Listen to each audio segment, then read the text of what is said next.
Earlier today, I posted a video on the Carnarvon Defender, as I was able to pick this vehicle up in the auctions. Literally the only tank I didn't have on my main account, apart from the AE Phase 1, but let's be real, the only way I'll get that tank is if Wargaming literally gifts it to me. I've spent more money than I'm willing to say trying to get that vehicle. However, a lot of you in the comment section wanted me to play in the Action 10, not only just to compare it to the Carnarvon Defender, but to talk about this vehicle as it hasn't really been talked about on any YouTube channel over the past, I don't know, 3-4 years. So, sure, why not? The Action 10 is still an absolutely amazing tank. First of all, it's got great DPM. Any heavy with good DPM is already a dub, because you have a lot of HP in a vehicle like this, sitting at 1855, and when you pair that with the fact that you literally have more DPM than even some of the highest damage outputting mediums, it means that you're obviously going to be able to bully whatever goes in front of you.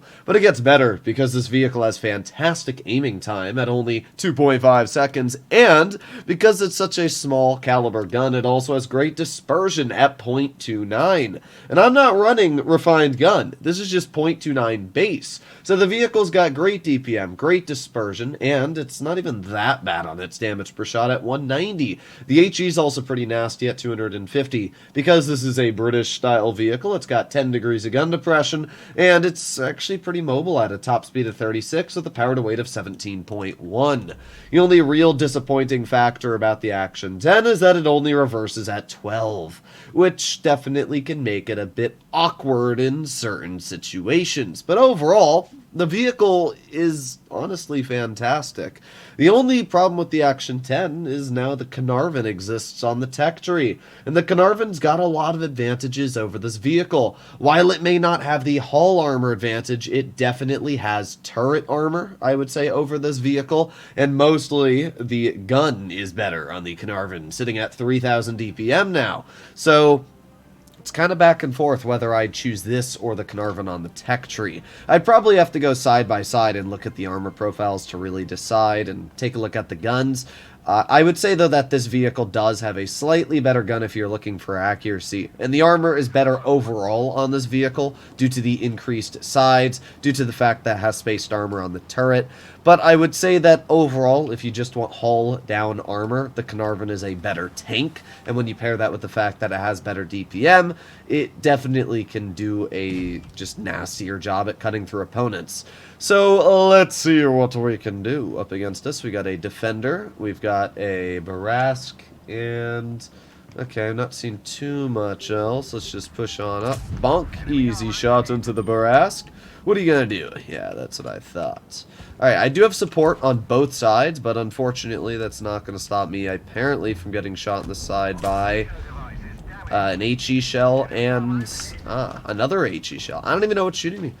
This is one of the problems with the, it's a Yo, isn't it? It's either a Yo or an Emil one that spams us with HE.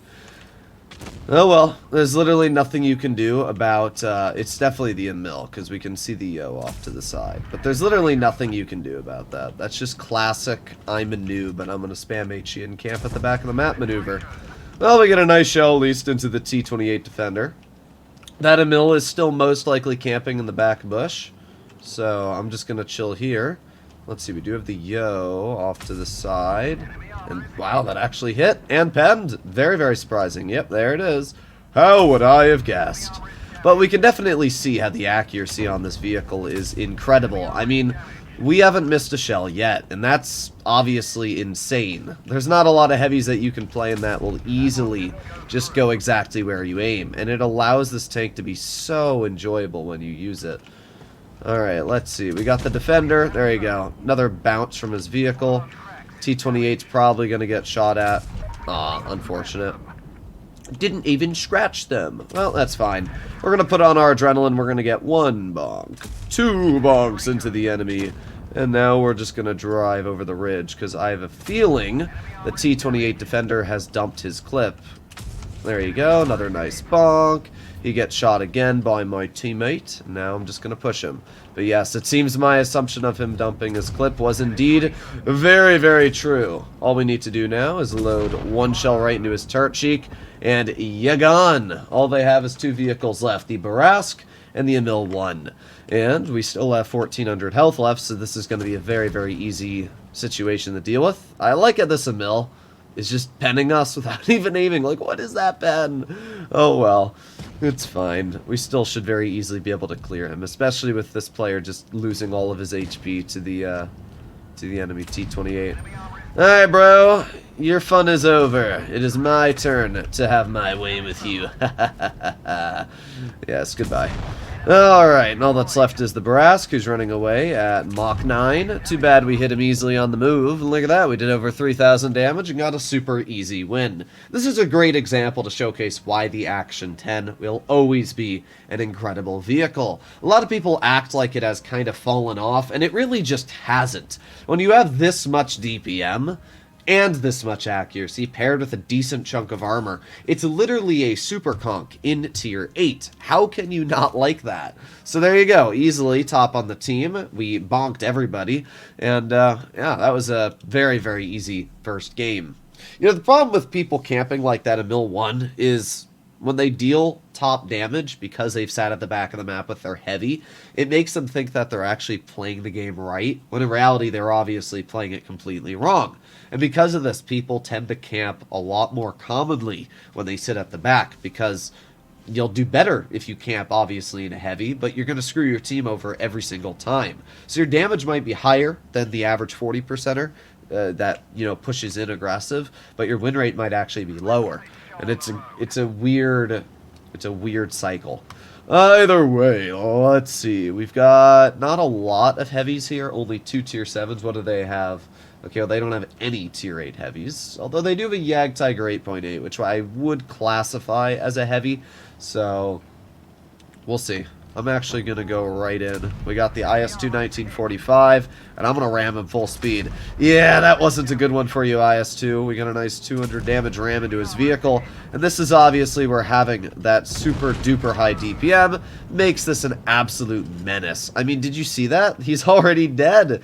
Again, the mobility on this tank being actually very solid, the fact that the vehicle has incredible DPM, and the dispersion and everything just pairs this vehicle so well. I mean, this VK-45 is obviously already done. Now we're just going to get another bonk right into his vehicle for 179, and he is dead. We got the WZ off to the side, and we're going to see if we can get a bonk. Oh, there you go. Nice premium shell bonkaroonie, and we're going to aim it again. There you go. He did outtrade us, but we took 300 off. He has 794 health left, and we have 1,230, because at the end of the day, we are a heavy, and that is a tank destroyer. Now, we're not able to pen the Jagdtiger at this angle, but I'm hoping if we cut more over here... no, unfortunately, we are not able to cut through the Jagdtiger, at least at this current position. But the good news is, Takenstein's rolling up. Jagdtiger missed me. I'm hoping that we can track him, but we actually got tracked by the enemy WZ. But that's alright. We're just going to move on up. We're going to see what we can do here, and there you go, one nice bonk. There you go, that's what I was waiting for. Nice bounce from the WZ, and 2 shells into his vehicle in return. Alright, let's aim it on the Jagdtiger's lower plate once. Nice bonk. Another nice shot into his lower plate. We're going to get into a side scrape here, and now we just back on up, because I do not have as much support as I would like here. Alright, let's see. What's going on? Well, we got the Annihilator off to the side. Get one nice bonk into his vehicle. We're going to stay in a side scrape here. 2 nice bonks into his vehicle. Now we got the WZ pushing up on us. There you go. We might die, but we're still doing alright. There you go.